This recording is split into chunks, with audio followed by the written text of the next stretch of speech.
Hey! Hey! So today we're sharing with you guys our San Francisco trip tips for you guys.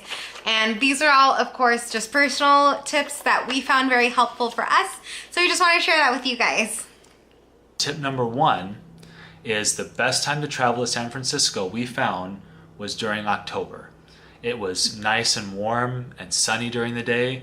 It was great. I mean, there was even a time where we had to take off our sweaters because it got so warm during the day. Yeah, like while we were walking. And I've been several times growing up, and we would always go in the summers because of summer vacation, of course. And every single time it's freezing in the summer. Like if you go June, July, August, I think I even went early September one time, and it was so cold. And even the locals will tell you like the best time is October, and especially like that late October is still beautiful. Okay, and our second tip is, where should you stay? Okay, so again, I've been there a couple times, and I remember one time we stayed in the downtown area, and it was super loud, super busy. We didn't really like it. And then another time we stayed in the Cow Hollow region, like that marina region, and we absolutely loved it. And we stayed in that same area this time that we went. And it's so close to everything. Like you can even just walk from that area. There's all these cute little restaurants and shop. It's a main district for things. And you can walk there to the Ghirardelli Square. You're a 10-minute drive away from the Golden Gate, and 5 minutes, I think, from Palace of Fine Arts. Like it's in the perfect center for a lot of the touristy things that you do. Yeah, for someone who's never been to San Francisco before, I really felt like I was in the heart of San Francisco. Like I really did. I feel like when I looked out the window, I could see all the hotels, all the places, all the scenery. I could see the fog rolling in. I just really felt like, really cool. Yeah, I just really felt like it was cool getting to see everything from like one spot. Tip number 3. So for parking, we found that it was oftentimes easier to park a little bit further away from where we wanted to go, and then we would just walk a little bit to whatever place we were trying to get to. And often we wouldn't have to pay if we parked a little bit further away, whereas if you tried to find parking right next to the pier, or try to find parking next to that one museum, it just was too hard because everything was metered and you had to pay for everything. But moving a little bit further away from there, the parking was fine. We found that most of the time we could get decent parking, and we really only paid, I think, one time. Yeah, I think it was just one time. And it really is. It's just being patient. Like, don't be in a rush somewhere, and it's San Francisco, so there's going to be traffic. So just being patient, like even just driving around a couple times, being like, oh, hey, that person's about to leave. And you see it's, if it's only a lot of places are just Monday through Friday or from this time to this time. So if you're wondering how many days do you need in San Francisco to see these things, and we honestly think it's just 2.5, if anything, maybe 2 full days, and you're good. Like if you're just boom, boom, boom to site, I mean, you can see everything in 2 days. That's what we did. So our next tip is dealing with transportation. So we found that for this city, the best thing to do was, if you're flying in, is to just rent a car. It really seemed to be the best way for us to go, the cheapest way. You could Uber, but the problem with Ubering is it's expensive. I mean, just to go from the airport to in the city was, I think, around $30. Yeah, because it's quite a distance from the SFO airport to the city, like where all the attractions are and everything. It's a pretty long drive. It's not, crazy, but I mean, if you're going during traffic and everything, your Uber is going to be expensive. Mm-hmm. So if you're flying into the city, you should just rent a car. And the renting car, you can get it for like $20 a day. And if you're doing it with several people, it totally pays off rather than doing a per day pass for all of you. Okay, so my next tip is food wise. Okay, so again, we're from a major city, Las Vegas, and the food in San Francisco is expensive. You really do want to go for the best deals in food and just being smart about it. Okay, and what I mean by that is, so there's a lot of places where you can either eat inside the restaurant and pay a certain price, or you can order it to or the fast food kind of style like that. And it's a lot cheaper. So for example, the Boudin Bakery, the famous Boudin Bakery, you know, if you want to eat at that restaurant up top by their museum, it's like, I forgot how much it was for just the simple clam chowder. And if you go downstairs, that same building right there, they're still there. I think it was only $10. So you're definitely paying a lot less just for having, and there's still seating right there. So you're paying a lot less just to get it, just because you're not paying the extra server and the waitress. And I get that, you know, but when you're trying to stay in a budget on a trip and, you know, every kind of dollar counts, because, you know, if I say $5 there for my clam chowder bowl and I say $5 for his clam chowder bowl, like we just saved $10, you know? So think about things like that. And then if, of course, you're in San Francisco, you want seafood. Best seafood ever. Yeah. It's amazing. And so on the street, Taylor and Jefferson, so Jefferson runs like this, Taylor runs like that, and it shows right there on the Fisherman's Wharf. If you look, it kind of looks like little food truck stands, but they're like mini carts. Okay, if you go right there, there's little restaurants inside, or you can eat from the cart. That's same exact food. Like it's the same exact shrimp, crab, everything. They're just cooking it out there. You're just not paying the price for having a chair and having a server and all those other things. You can just stand, and hey, that's a different experience too. It's fun. We always do that as a family, and I think you really enjoyed that too. I did, yeah. Like and that food's bomb. And next is we're gonna go over some of the top places to go in San Francisco. And one of the biggest ones was the Golden Gate Park. And there's all sorts of things to do there. You can exercise there, you can bicycle. There's a beautiful park with beautiful scenery. They have a boathouse, they have several museums, they have that Dutch windmill. So, I mean, there's all sorts of things to see, but the thing that we definitely liked the most was the Japanese tea garden. Yeah, that was probably one of our most favorite things we even saw there. It was just gorgeous. Like, you can look up the pictures. It is a beautiful place. And I'm obsessed with green tea. I drink green tea every single morning. And we had some bomb sencha, which I think is derived from the same thing. I don't know. Yeah, I think it is. I think we figured that out. What else? It was like so peaceful there, huh? It was. Like, it really is. It's supposed to be like a tranquil place. Yeah. And it is. It's beautiful, and you can just enjoy a morning there. Here's my tip on going to the Japanese tea garden. So if you go on Mondays, Wednesdays, and Fridays before 10 a.m., it's free. I believe they open at 9 a.m. And so if you go any other time after 10, it's like $9 per person or something like that.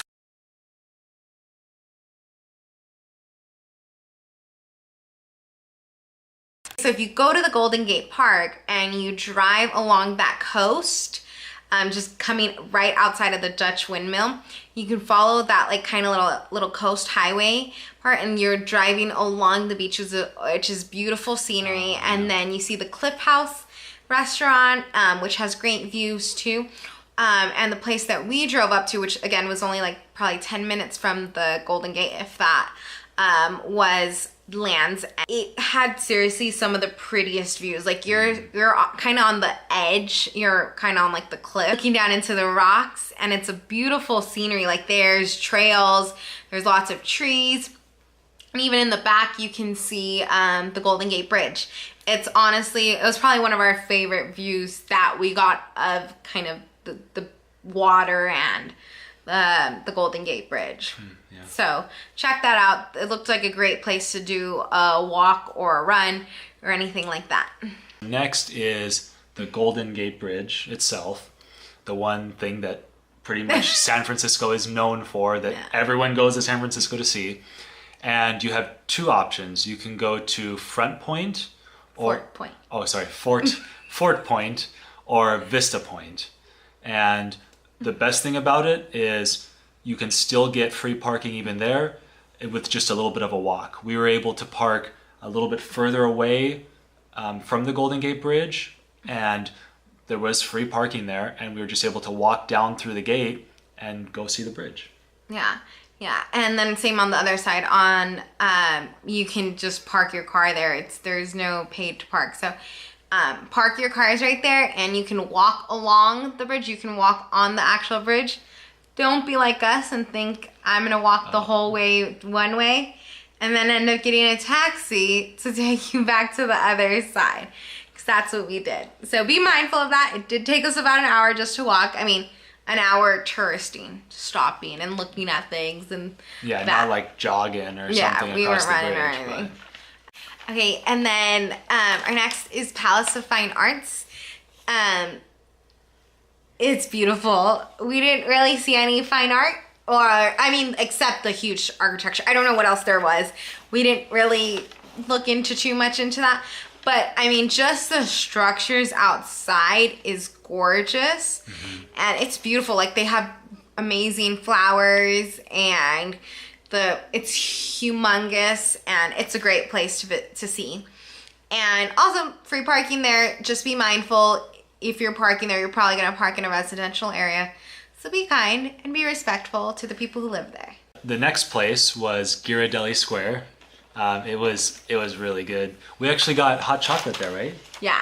Yeah, we got hot chocolate, and we walked around the square and looked at some of the shops, and it was really awesome. Ghirardelli's famous for chocolate, so they have all sorts of different chocolates in there. I mean, for those of you who don't know, I didn't really know, but yeah, because it's from there. So it's so the Ghirardelli Square is a huge location, just little kind of like the factories and the shops, and you go in and they have all kinds of different Ghirardelli items to choose from, and then they have little like a cafe where you get to order all kinds of crazy desserts and shakes, and everything looks so good. We contained ourselves and only got a hot chocolate, but man, that was good. I was like coveting other people's food there. Yeah. There was like giant banana splits and. Okay, so our next one is probably the second famous thing is Alcatraz.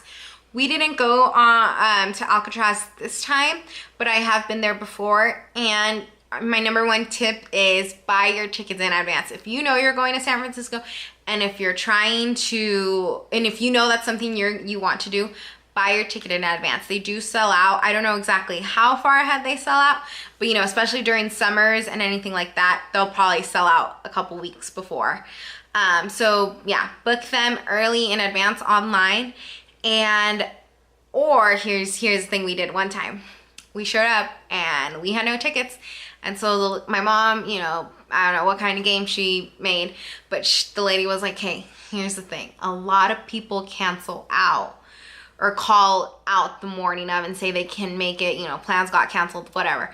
And so we have tickets waiting. So if you can do like that, we'll call, or you just go there. If you go there super early in the morning and they had cancellations that day, because you have to reserve it, and if they had cancellations, then spots open up, and that's what we did. But I don't recommend that, because you never know how many cancellations there will be for your group. So book in advance, and you really don't need all these extra tours that they offer. I mean, just get the one that has the ferry that takes you there, and you get to just do your own tour. It gives you your own headset, and you put on all the buttons and everything, and you walk around as long as you want. I mean, if you really need that detailed other crazy tours, then cool, but you really could just paying the simple ticket.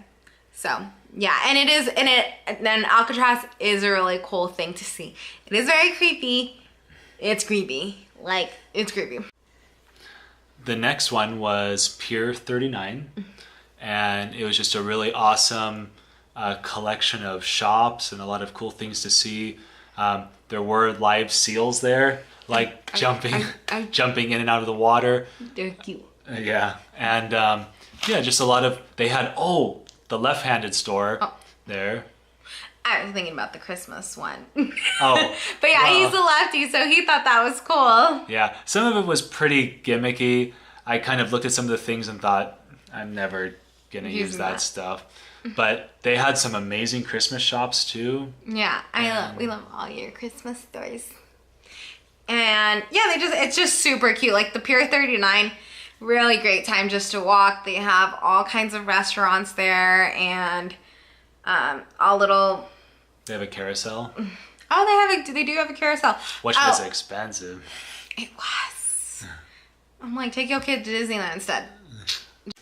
Okay, and our last couple one is the Painted Ladies, which if you know, it's all the little houses that go like that, and they're really cute. They each have their own color. It's typical San Francisco. It's been on all the movies, and again, parking along the side right there. It's a cute park. You sit down on the hill.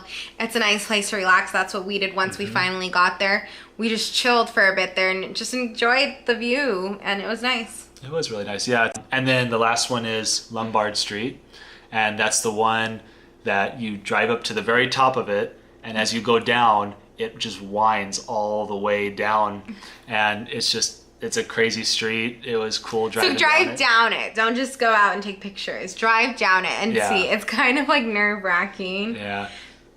Okay, so we hope you guys enjoyed our tips for San Francisco. Comment below if you guys like anything that we didn't mention, or you're like, yo, you forgot about this. Or you hate something we posted. Or we mentioned, yeah. So let us know, and let us know if you guys want to see any other videos that we're doing. Lord willing, we'll continue to make travel videos and travel tips, because I think it's fun. I like sharing just our experiences, and I'm a cheapo, and we like to do things free. Oh. Yeah. Even just me going through our videos and looking at things, it just brings up a lot of like wonderful memories of the trip. Yeah. So we hope you guys enjoy this video. Please like and subscribe.